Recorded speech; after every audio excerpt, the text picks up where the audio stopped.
Billionaire dreams. I know niggas who played ball and gave it up for lean. Millionaire thoughts, billionaire dreams, but my account in overdraft, I'm about to scream.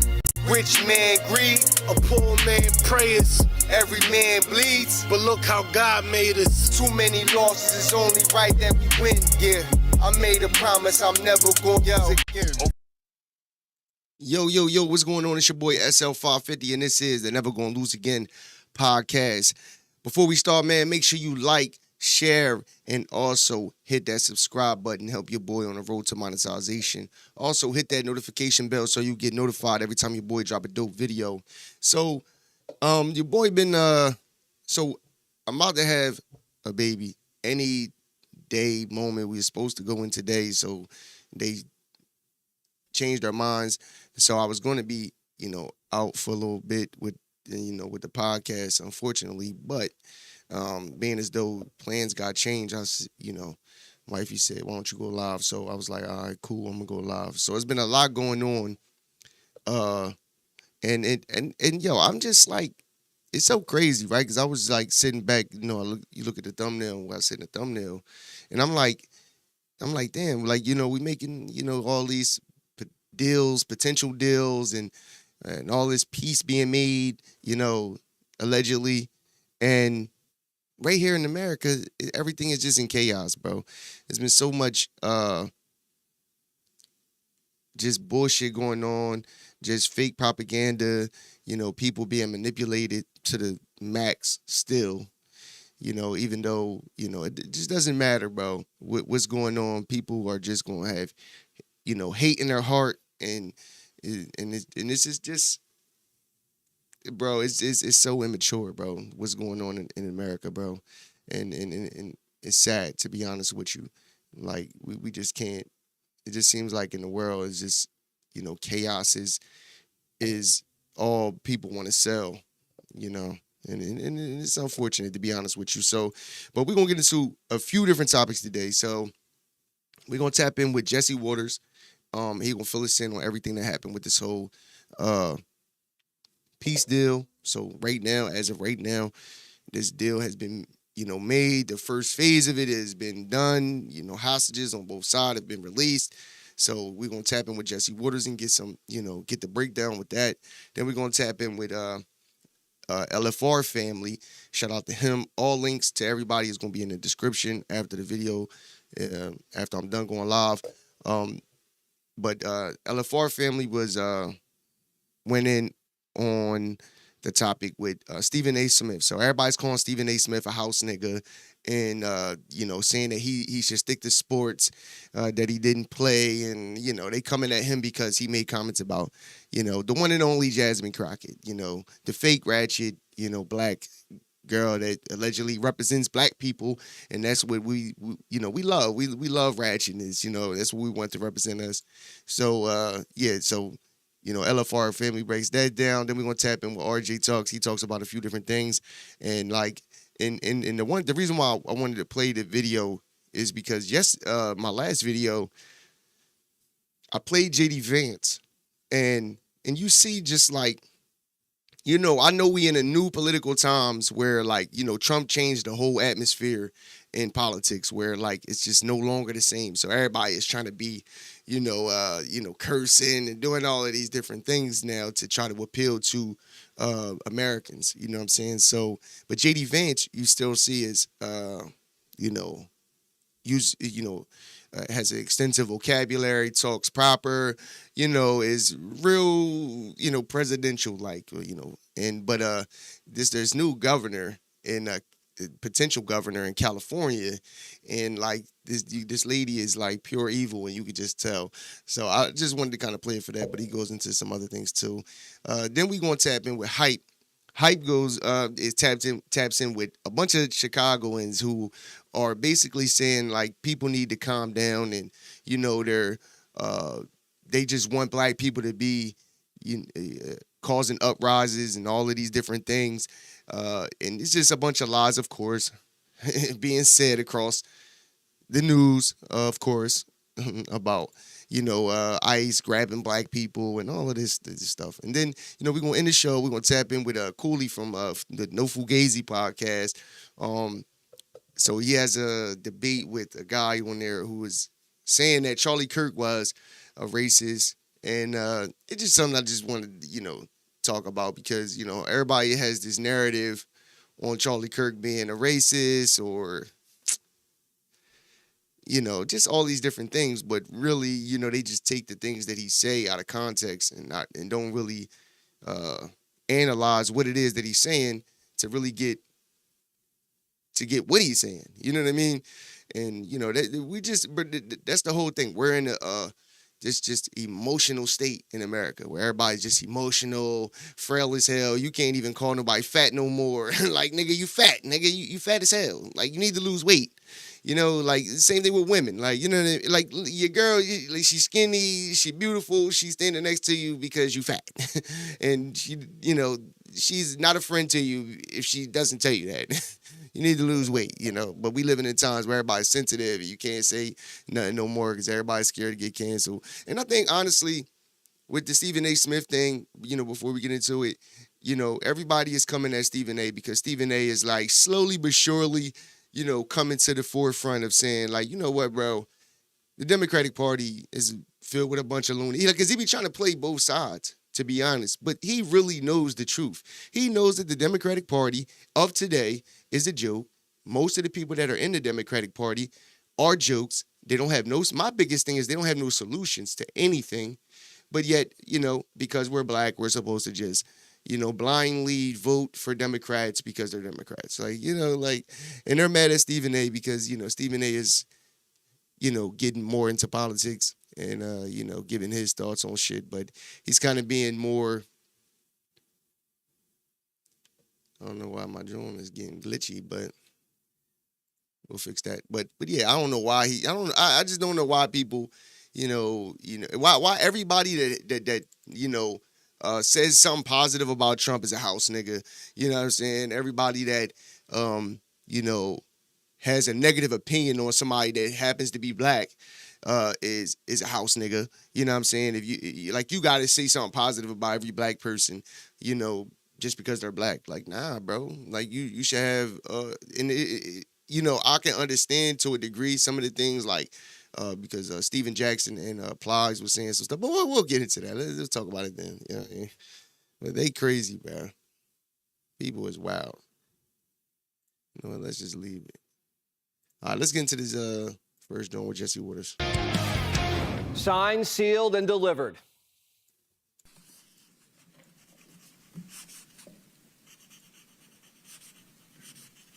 This took 3,000 years to get to this point. Can you believe it? And it's going to hold up, too. The president describing this as much more than a hostage exchange and ceasefire. He's promising the region a new golden age. This is not only the end of a war. This is the end of an age of terror and death and the beginning of the age of faith and hope and of God. This is the historic dawn of a new Middle East. Trump says the Gaza deal might be his biggest accomplishment yet, and that's saying a lot, although he hasn't finished the big, beautiful ballroom. To him, the deal is more beautiful than any tower, any course, any coin. The deal is as beautiful as Melania, almost. They all wanted to see this happen. That's the amazing thing. Everybody came together at this point. If you go back 6 months or 7 months, you would have said a thing like this is impossible. They all wanted this to happen, and it's one of the most beautiful things I've ever seen. Everybody wanted this, but they never tried. And when they did it the wrong way. Instead of giving the Iranians bribes, he bombed them.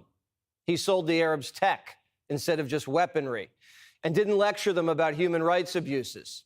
He let Israel fight their own wars, joined in when it made sense, and then told them to cut it out when it didn't. Trump discovered that the Palestinian statehood wasn't a goal. It was just a stumbling block. Joe Biden, in a weird way, did bring the Jews and Muslims together. They both hated him. President Trump, the Jews and the Muslims, respected. And now families are being reunited for the first time in 2 years. Before we get into that, man, So I have my issues with this whole Israel and Gaza thing, right? You know, it's a lot of things that I just don't like about it. And honestly, I really truly don't think that this dude, Bibi Netanyahu, off of information I've been seeing, really wants peace with these people. I think this is I think really honestly, Trump was on some shit like, look, we either gonna make this deal or, you know, like we gonna have a problem type of thing. Like I believe that Trump truly wants people to stop dying. You know, he wanted the hostages to be released on both sides, and I believe he really doesn't want war at all, to be honest with you, because everything, people can say what they want, but everything that you've seen with Donald Trump has been, him he's trying to make some type of deal for peace, whether it's with this situation, Russia and Ukraine, all the deals he already made in Africa and stuff like that. So I believe that he really does want peace. That's the one, aspect that I be looking at that I kind of fuck with him about, but they have this weird relationship with Israel and, this whole weird thing that they have going on, but it's been going on before Trump. So people can sit there and say, oh, Trump, is in bed with Israel or whatever the case may be, but I think it's just more of an America-Israel thing versus it being just a Trump thing, even though, donors and stuff donated to Trump and stuff like that. But, it's definitely a weird dynamic, but it's things that I didn't like with that, when it comes to Trump. But I think that he truly does want peace, and I think the reason why the deal really got done is because, basically Trump was like, look, we going to get this deal done. You know what I mean? But this dude, Bibi Netanyahu, is just like, every time you turn around, he keeps trying to claim that, these people are still building and they're reconstructing and they're this close to nuclear weaponry. And when there's no proof of this. For a man who's accused of separating families, he sure knows how to bring them together.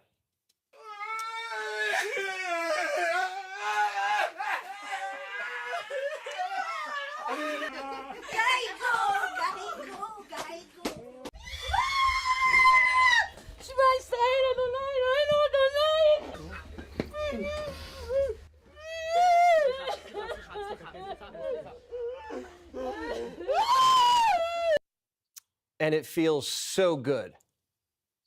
The hostages are back. The hostages are back.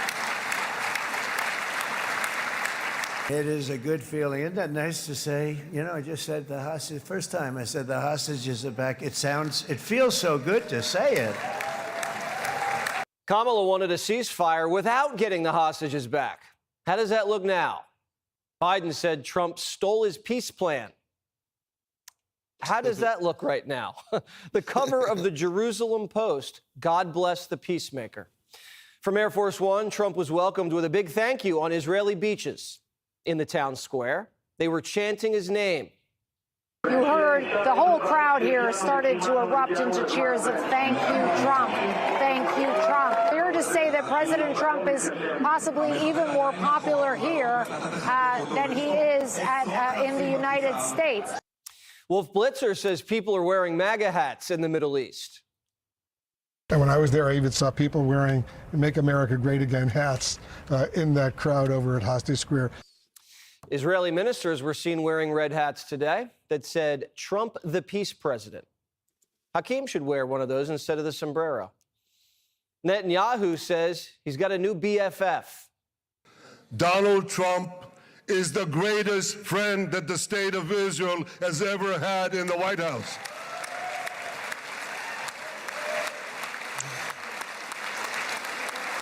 The Arabs haven't had an American president this good since Bush the Elder.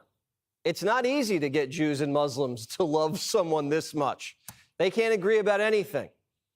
Egyptian F-16s even gave Air Force One a big, beautiful escort today. Meanwhile, Trump was on the phone with Arab investors to help turn Gaza into the Mideast Mar-a-Lago. I'm pleased to announce that numerous countries of great wealth and power and dignity have come forward to me and just today and over the last week to say they want to help in the reconstruction of Gaza, putting up whatever money is necessary. The Mideast used to be a money pit, and somehow Trump's turned it into an investment opportunity. That was with Candace Owens was talking about. Candace Owens was saying, like, this is, they flatlined Gaza, and now they want to rebuild and, make it a resort or something. I don't know. It's weird, bro. This whole dynamic is crazy, to be honest with you. I definitely got mixed feelings on it, though, because there's so much that happened with it, and I just believe that I feel like it's just like with the Charlie Kirk thing, like, we get this narrative, but, there's certain things that make you question it and just be like, what's the true motive? So it's stuff like that it makes me like, all them lives lost, and it like I've seen images. I should have pulled them up, but they had images of Gaza, and it was like gone, like it was flatline. There was no buildings up, no nothing. It was flatline. So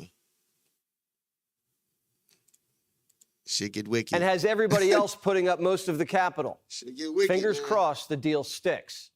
Now Pakistan's demanding the Nobel Committee do a recount. I would like to nominate this great president for Nobel Peace Prize. And I think that you're the man this world needed most at this point in time. A decade ago, Pakistan was caught harboring Osama bin Laden, and now they're kissing the feet of an American president. Time magazine put him on the cover, calling the peace deal his triumph. But Trump's humble. He doesn't want all the credit. Marco will go down, I mean this, as the greatest Secretary of State in the history of the United States. I believe that. I believe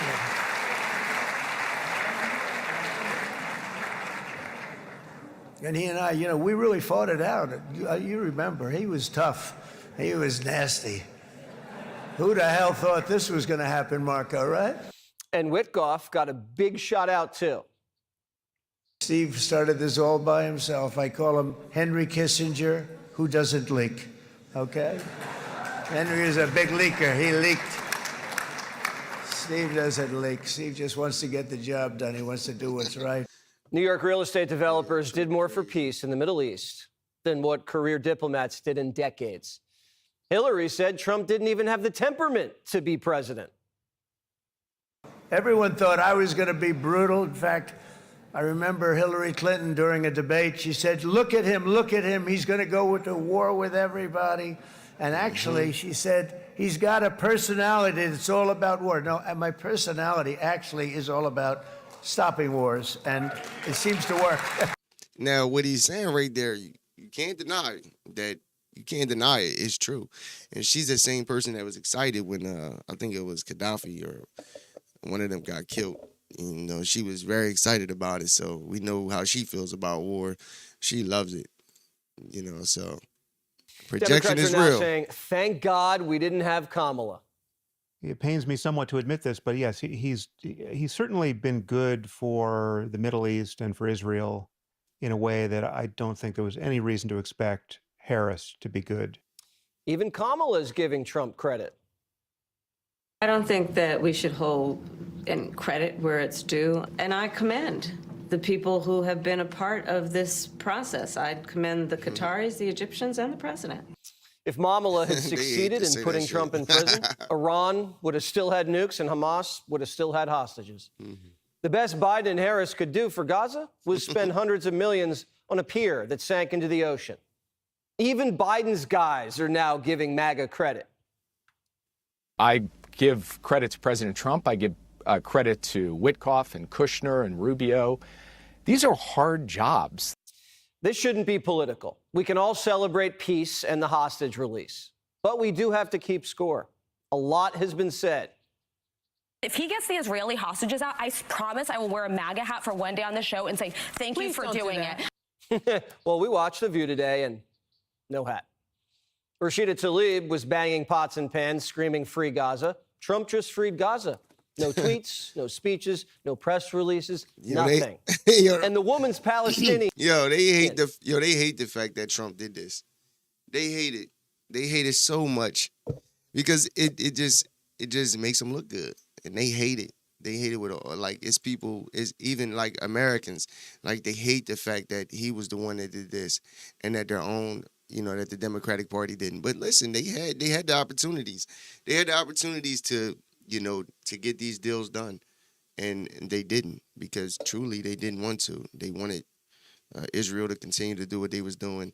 And that's why I say I believe honestly, I really believe that Trump really was like, look, we're not doing that. Like, you know what I'm saying? Like, it was already done up by the time he got into office. Like, things was already destroyed. You know what I mean? So it's kind of like when I hear Candace Owens, yeah, he bombed Iran, the so-called nuclear sites and all of that. Okay. But as far as what happened in Gaza already happened before Trump got in office. So you can't really put full blame, on Trump. Every president, and I'm not saying this makes it okay. I'm just saying that every president considers them allies. We've seen it. I've showed it on the show. So it's not like this is nothing new, but I really believe that Trump really, is the reason why this happened. And if I believe that, honestly, Bibi Netanyahu was fearful of the relationship actually becoming much different if this didn't get done, and that's my belief, to be honest. Because you could just tell, bro, when he was at the when he had the meeting with the other leaders and Zelensky, right? Like, you could just tell. You seen Trump's face. Trump he's mad. Like, because it's like all of this stuff is being drawn out, and you could tell he just wants it to end, and he wants to kind of focus on what's going on in America. That's why I say it's all these deals is getting done abroad, and all of this peace being made, but yeah, it's a bunch of chaos right here in America that's going on that needs to be focused on, to be honest. Seems like she was more into the Intifada. Even Fetterman's asking, where's Rashida? Absolute elation. I mean, how can we all celebrate this thing? I mean, you've had human beings held underground for over 2 years and tortured and beaten and starved, forced to dig their own graves and things. Now they can finally come back home. And now everyone should be celebrating these things. If Democrats had their way, Trump would have been rotting away in prison like a hostage instead of freeing them. Why can't the left just say we were wrong? They held signs that said, "End genocide now." Trump ended what they said was genocide. Not even a thank you. No, sorry about the whole Hitler thing. Now we should make them call him Gandhi. Trump's on a roll, and he's reaching out to friends and foes. Yet even to Iran, whose regime has inflicted so much death on the Middle East, the hand of friendship and cooperation is open. I'm telling you, they want to make a deal. That's all I do in my life. I make deals. I'm good at it. I've always been good at it. And I know when they want. Even if they said, we don't want to make a deal, I can tell you they want to make a deal. With this Mideast momentum, Trump's turning his eyes back to Ukraine. He's flirting with sending Zelensky tomahawks to make Putin feel more pain. Carrot hasn't worked. Trump thinks it might be time for Putin to feel some stick. Now, if Israel and Hamas can make a deal, Russia and Ukraine can too. Trump's more accomplished in 9 months than most presidents do in a term. He's still got 3.5 years left, and he's already racked up 8 peace deals, trillions of dollars of investments and trade deals, a secure border, tax relief, crime down in D.C., record stock market, low gas prices, and cooling inflation. When Trump meets Xi Jinping next month in South Korea, China is going to be facing an American president battle-tested and with the wind at his back. We're witnessing a historic presidential legacy being written in real time. Once we get the only that, question right, now is, should it be how higher? big? Is there a dream that you're still trying to chase, or have you reached all your dreams? You're asking questions like you're a television I thought I was just going to come out and play around the golf with you. And you're asking questions like I'm on television. Yeah, no, look, you become president. That's a dream, right? Yeah. Can't. I don't think you now you can, no, you dream now you want to be a great president. Yeah. Now you're president. Now your dream is to be a great president. I think you're doing a pretty good job. Want even more Fox News on YouTube? Yeah, so, for what it's worth, man, shout out to Trump and that whole situation. Hopefully, that whole thing can, stay a peace situation, man. Because all that war shit is unnecessary, stupid, to be honest with you. But, hey, man, it is what it is. But on to other news, man. So let's get into this. Let's get into this with LFR family. Get into this whole Stephen A. Jasmine Crockett. Jasmine Crockett. This educated, brilliant black woman representing over 750,000 people is engaging in verbiage and rhetoric for the streets. And that's fine when you're in the streets. How many of y'all bring the streets to the table when you're at the negotiating table trying to get a deal done? How many of you are able to think that for a second that you're able to bring street verbiage to Capitol Hill and that's going to work for you? You literally have senators and congressional figures on Capitol Hill on the side of the Republicans telling the networks, whether it's Fox News, News Nation, or anybody else, please, please, please put her front and center on camera. Why would they do that? Because they know it wins for them. Some of these fools out here, particularly folks from my community, excoriating me because, oh my Lord, I was celebrating Charlie Kirk. No, I was not. Don't know the man, never watched what he said before his political assassination last week. I didn't know anything about what he had said. My point is, now that I do, although many people might find it offensive from different ethnic backgrounds, that's not my point when I was speaking what I said the other day. What I was saying was, he was murdered.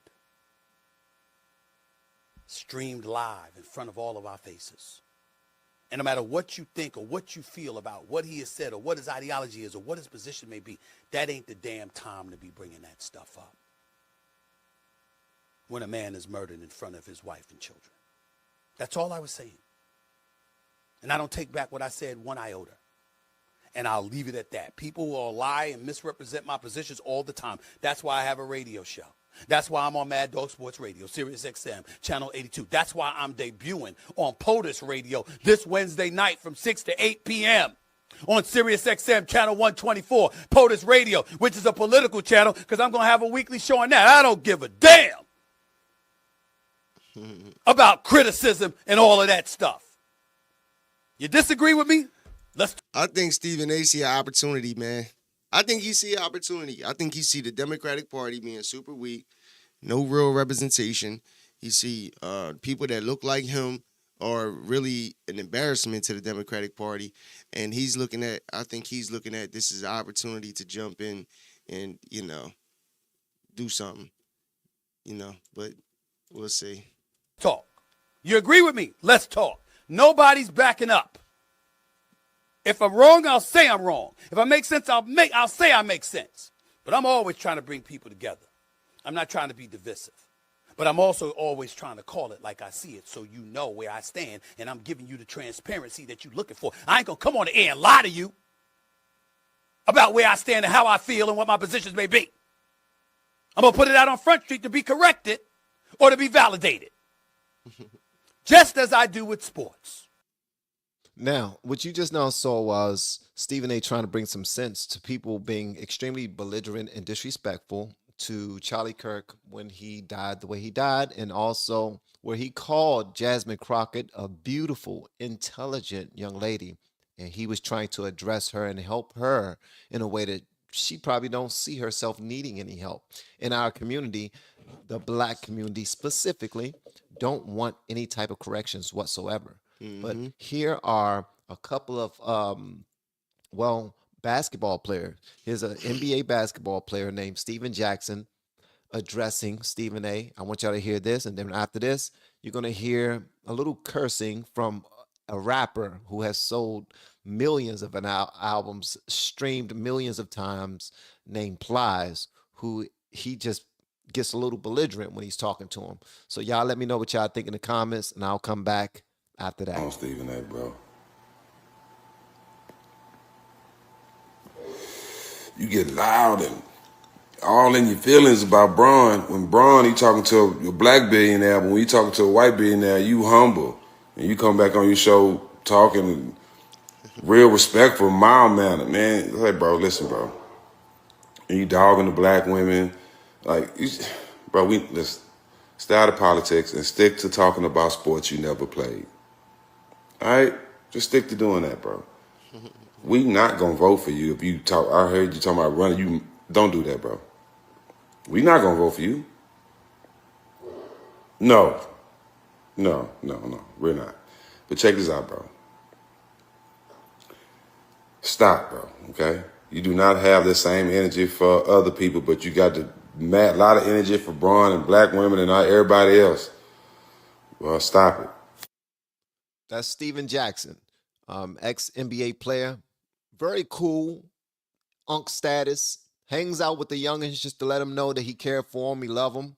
He pulls up to the hoodest of the hoods in Chicago, smoke weed with the young guys, talk to them, tell them to get their life together, but he don't really hold them accountable the same way that Stephen A. Jackson does, because he still consider himself to be a street dude himself, just grown up. And he believed that this is the way you have to be in order to reach these youngins. Bro, we ain't all got to be a monolith. What he's doing is he's trying to correct Stephen A. on something. I'm going to come back and talk to y'all about that in a minute. But here is Plies. Yo. Hey, yo, Steven Jackson is funny as hell. From his point of view, I understand why he's saying what he's saying. But bro, that's the problem. And at the end of the day, you're going to expect, your people to be more harder on your people than other people because niggas care more. You know what I'm saying? So, Stephen A. said that, basically she had all of these good things about her, these accomplishments that Jasmine Crockett has, but the way she's using them to represent us, and it's fake. That's my whole thing. It's fake. You can say that he dogging her, but the reality is he not dogging her, bro. When you hear Jasmine Crockett, you go watch her. She loud. She's bro, it's just the stereotypical black woman. Just being honest. There's no disrespect or shade to black women. It's just that, bro, that's the reality. Yo, it's crazy. I was just having a debate with my mans the other day, and we was talking about,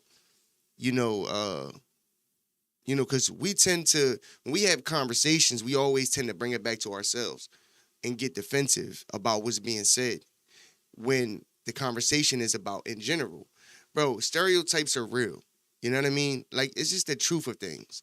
And if you can't be, there are subjective truths. And if you can't agree with them, then, you're a little delusional. You know what I'm saying? And that's fine, I guess. But majority of people do certain things. We're not that much different, bro. You know what I mean? We're not that much different. We may have different tastes, different qualities and things like. But when it comes to men, women, we're not that far off, bro. We kind of do a lot of the same things. You know what I'm saying? And the thing is, when you talk about specifically black women, most black men, most men in general, will say black women are loud, ignorant, ratchet. And this doesn't mean all of them. That's the thing. You say this and you get defensive because you might be a black woman and you like, I ain't like that, this, then the third. And that may be true. Nobody's talking about you. We're talking about the representation as a whole. When you look at a whole, when you look at you look at 1,000 videos and 900 of them are loud, ignorant, ratchet, and then you wonder why people have the views we do. If we want that to change, we have to change. You know what I mean? I still be stuck in some of my nigga ways. You know what I mean? And I be trying to work on myself. Not to say that I gotta be a white man or act like a white man in order to, no, it's just saying that it's certain things about us that we should work on because, it's just better. we just would be better people. We could still keep the swag, you know, the coolness that we just have, how we just make everything pop, and still be, you know, have an extensive vocabulary. You know, we don't have to keep saying nigga in every, you know, sentence, and it's just different things. There's nothing wrong with pulling each other up. And put your earmuffs on if you don't want to hear this type of conversation. Dear motherfucking house niggas. Yeah, motherfucking house niggas. Stop getting motherfucking mad at everybody else, because everybody else don't want to be a motherfucking house nigga like you. Fuck nigga, be happy you a house nigga. Be glad it worked out for you and your family, pussy ass nigga. But everybody don't want to be no motherfucking house nigga. Oh, you ought to be nice to master. You ought to get along with master to get. Fuck nigga, everybody don't want to get along with master, nigga.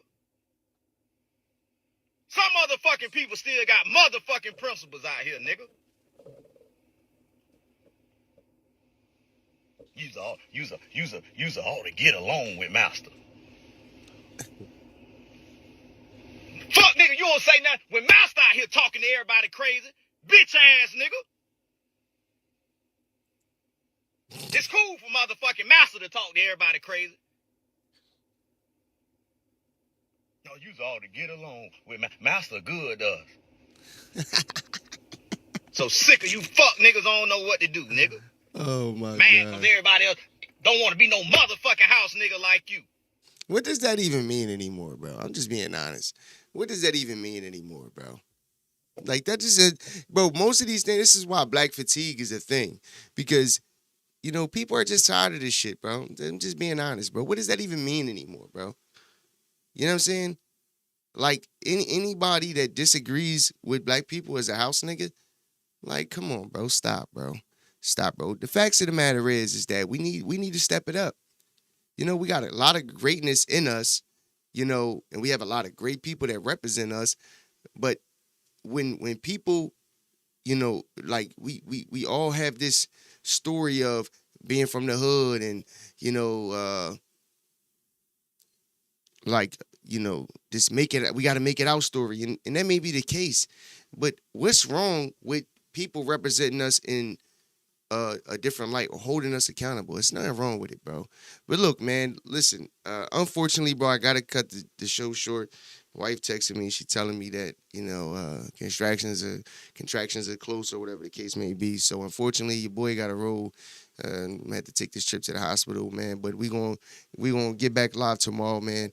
I appreciate people who have tapped in with me, man. It's your boy SL550. I'll be back tomorrow to finish the video. Make sure y'all like, share, and subscribe to the channel. I appreciate y'all. Sorry for cutting the show short, man, but you know, it is what it is. Peace. Millionaire thoughts, billionaire dreams. I know niggas who played ball and gave it up for lean. Millionaire thoughts, billionaire dreams, but my account in overdraft, I'm about to scream. Rich man greed, a poor man prays. Every man bleeds, but look how God made us. Too many losses, it's only right that we win. Yeah, I made a promise I'm never gonna lose again.